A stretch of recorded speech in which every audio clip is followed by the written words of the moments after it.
Hindi ka ba nagtataka kung bakit wala kang sale? Kahit lagi kang nagpo-post ng video? So, sa mga small affiliate, sa mga nagsisimula pa lang na affiliate, baka mayroon kayong hindi napapansin. So, ngayon, isi-share ko sa inyo yung isang napansin ko kung bakit hindi ako nagkakasale kahit ginagawan ko naman ang ginagawa ng video yung product na mayroon ako. So, baka ito, hindi nyo lang din napapansin. So, kasi one time, nag-check ako ng analytics. So, meron nakalagay dun na hindi ko na kasi na-screenshot eh. May nakalagay siya na parang warning doon. So, tapos ngayon, ginagawan ko uli siya ng video. Nagtaka ako kasi yung product na yon wala na doon sa showcase ko yung seller. So,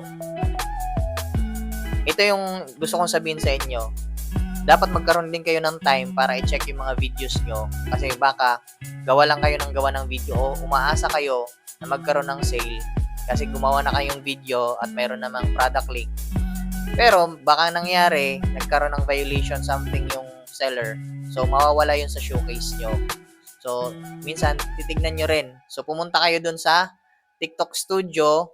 Kung wala na yung seller, wala na yung nilink nyo na product doon, pwede nyo naman palitan ng ibang seller na same product pa rin ang ililink nyo doon sa video nyo.